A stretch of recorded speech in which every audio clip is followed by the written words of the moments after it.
morning, fourth grade. It's Tuesday, kind of a little strange week. We'll try to remember the days of the week because we didn't have class on Monday because of Labor Day. It's Tuesday. We're in reading class. If you're in your small book, your reading writing workshop book, the guy with the scepter on it. I'm on page 32 and 33. This is kind of our send-off this week. Our essential question is, how do your actions affect others? You can see it here on my board. How do your actions affect others? What we're going to be talking about all week. And if you look at those pictures there, boy, oh boy, I don't know if I'd like to be sitting in this class. You got these two young ladies whispering. What's the first thing that pops into your mind? First thing that pops in my mind, are they whispering about me? Are they cheating? Are they being mean about somebody else? Are they planning a secret surprise birthday party for me? Let's read. Your actions count. This is a good one for us to remember. Have you ever heard the expressions, actions speak louder than words? A broken promise is one example of an action speaking louder than words. Can you name some others? I promised my kids to take them Six Flags Great America, and then I never take them. Well, it sounded really good, but my actions speak louder than words. How would you feel if you were sitting next to these two girls? When have your actions affected friends or family in either a good way or a bad way? And I don't know what you guys did for Labor Day. I'm hoping to, because I'm making this video before Labor Day, I'm hoping to have a big grill out sometime over Labor Day weekend. Maybe on Sunday, maybe on Monday. Oh, that would be an awesome time. How would my actions of grilling out for a bunch of my friends and family make them feel? Pretty good. Now, how about my actions make them feel if I made 10 brats but there was 20 people? That wouldn't make them feel very welcome. I didn't have enough food for them. So our actions sometimes can make our friends or family feel a certain way, whether that's good or that's bad. Let's check out our reading vocabulary for this Tuesday. Remember to follow along in your book. Okay?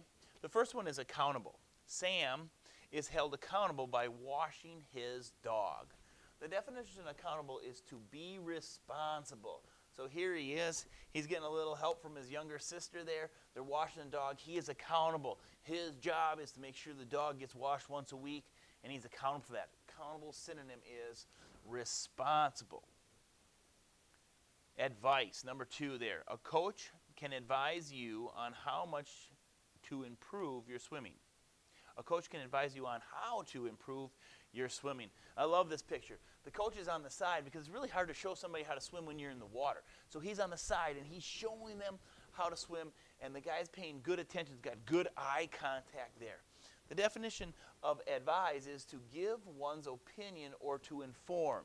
Hey, my advice to you is to do each day's work on the day that it's due so you don't get behind. Okay? I'm informing you. This is the best way that I think you can get your education. That's advise. Desperately, number 3, the woman was desperately trying to remember where she had left her keys. Remember last week I said I had lost my keys and I was frantically searching for them? Well, this woman, oh my goodness, look at her face. Her actions are showing, well, she is really upset about this. And desperate means to try anything to change a hopeless situation. I think of desperately, one time I was in a swimming race and it was cold, the water was cold, and I was struggling. I was desperately trying to swim to the end of that race. Maybe you've desperately done something. Number 4, hesitated. This is a funny picture there. If you look closely in your books about that dog there. The dog hesitated before jumping up and grabbing food off the counter. I don't know about at your house, but there is no pets on the counters in the kitchen. Yuck, disgusting, dirty feet, dirty paws, and we won't want them on the counter. And so the dog is hesitating. Why would he hesitate? Well, he probably knows he's going to be in big trouble if he does it. The definition of hesitate means you waited or stopped, especially because of a feeling of unsure. Okay? I was about to take the last donut on the kitchen table, but I hesitated because I knew that was for one of my children. So my actions wouldn't have been very kind if I would have done it. So I hesitated. I stopped doing it because I was unsure if it was safe. Humiliated. Sarah felt humiliated when she forgot her lines. So this young lady, she was in the school play, and she was supposed to have this very important part. And, well, it came to her to say her lines, and she forgot. forgot them. And so she was humiliated. What does that mean? Well, humiliated means, oops, I put in the wrong spot. To be made to feel ashamed or foolish. She made herself feel ashamed. I'm so ashamed that I forgot my lines. Ashamed would be a synonym of that. Now, when would you be humiliated?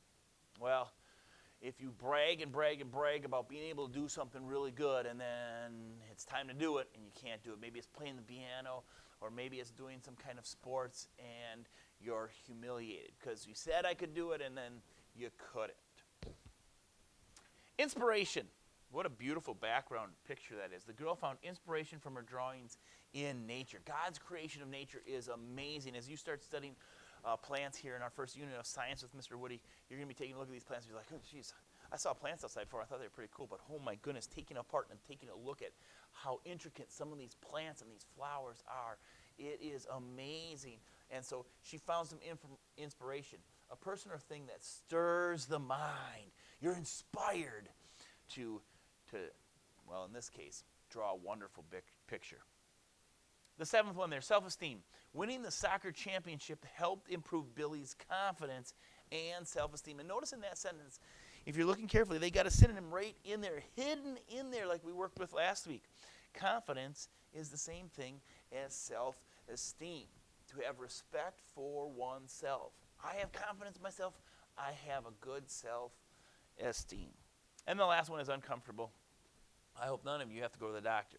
And I hope none of you get this COVID thing, because it can be very uncomfortable. Check out this girl.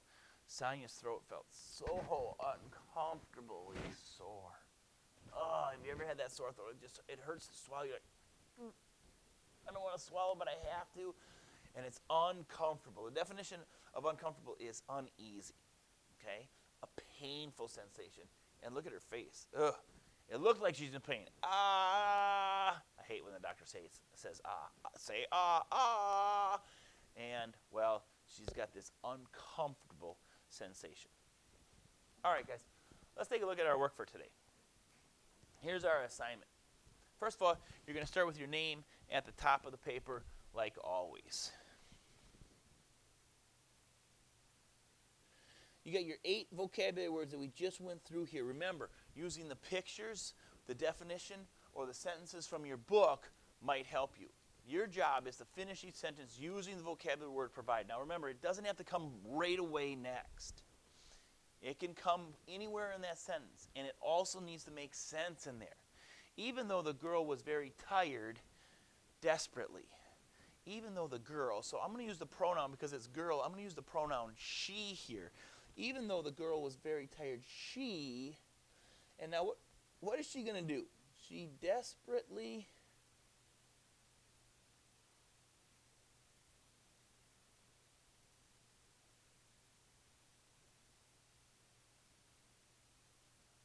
finished running her race.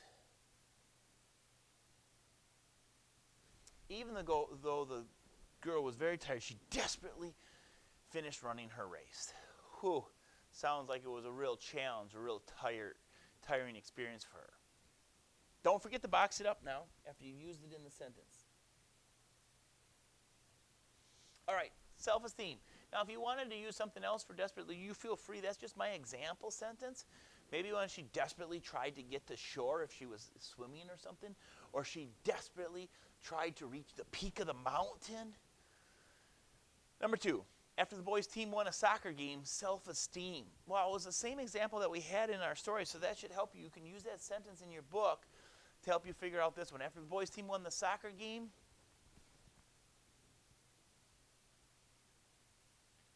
I'm going to use the word their, because I'm going to talk about the whole soccer team. Their self-esteem. I know it's a hyphenated word. And the self-esteem went up. Okay? After the boys' team won the soccer game, their self-esteem went up. The way they saw themselves or they felt themselves. Again, don't forget to box it up. Third one's inspiration. I love this one. One of my favorite things is to read inspirational books. The girl's amazing science project, inspiration, Inspiration. The girl's amazing science project maybe came from the inspiration she got from her mad scientist teacher. The girl's amazing science project came from the inspiration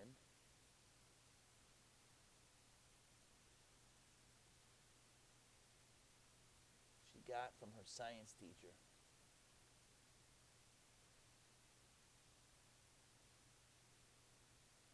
Checking to make sure I got periods on my sentences, yes. Checking to make sure I boxed up all of my sentences, yes, you got it. Okay, guys, your assignment here is 4 through 8. Complete sentences with periods. Double check. Make sure you have the name at the top of your paper, and then it goes back into your Tuesday folder. It's Tuesday. Stay tuned for my second video where we get to read our story for the week.